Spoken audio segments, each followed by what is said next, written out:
O relatório foi lido pelo senador Márcio Bittar nesta terça-feira. O polêmico trecho que previu o fim dos valores mínimos a serem gastos pelo governo com saúde e educação foi retirado. O texto, que foi aprovado em primeiro turno, viabiliza o auxílio emergencial fora dos limites do teto de gastos para o ano de 2021.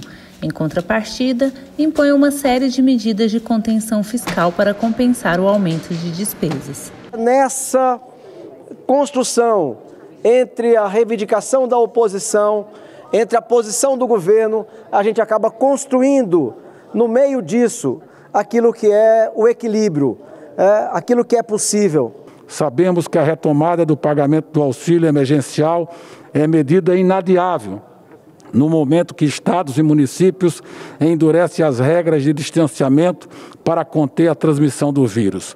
Mas faremos isso com responsabilidade, respeitando o arcabouço fiscal vigente. Sem contrapartidas, uma nova rodada do auxílio emergencial pode produzir consequências desastrosas, como aumento da inflação e dos juros, redução do poder de compra das famílias, baixo crescimento econômico e desemprego. Pela proposta, os pagamentos do auxílio emergencial serão feitos com emissão de créditos extraordinários. A PEC não determina valores, parcelas e quem terá direito ao benefício. Essas regras vão ser definidas em um novo projeto de lei ou medida provisória. Definitivamente, esse governo não é um governo dos pobres. Não seria necessário o PEC se ele efetivamente estivesse preocupado com aquele que está mais vulnerável, que é a população pobre e carente. Porque ele poderia utilizar do instrumento da medida provisória expressa no artigo 62 da Constituição Federal, bastando a relevância e urgência, mas não.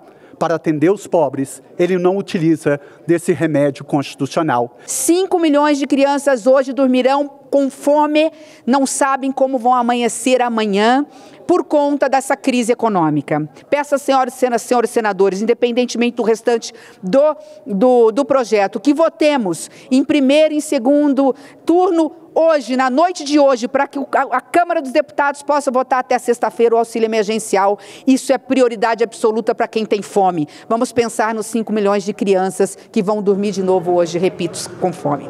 O texto determina ainda que gatilhos de contenção de gastos serão acionados sempre que a União estiver prestes a descumprir a regra de ouro ou a romper o teto de gastos.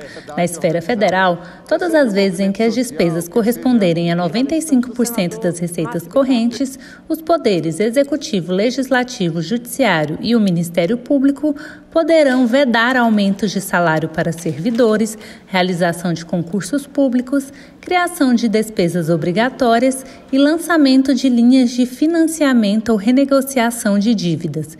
Estados, Distrito Federal e municípios também vão poder adotar essas medidas.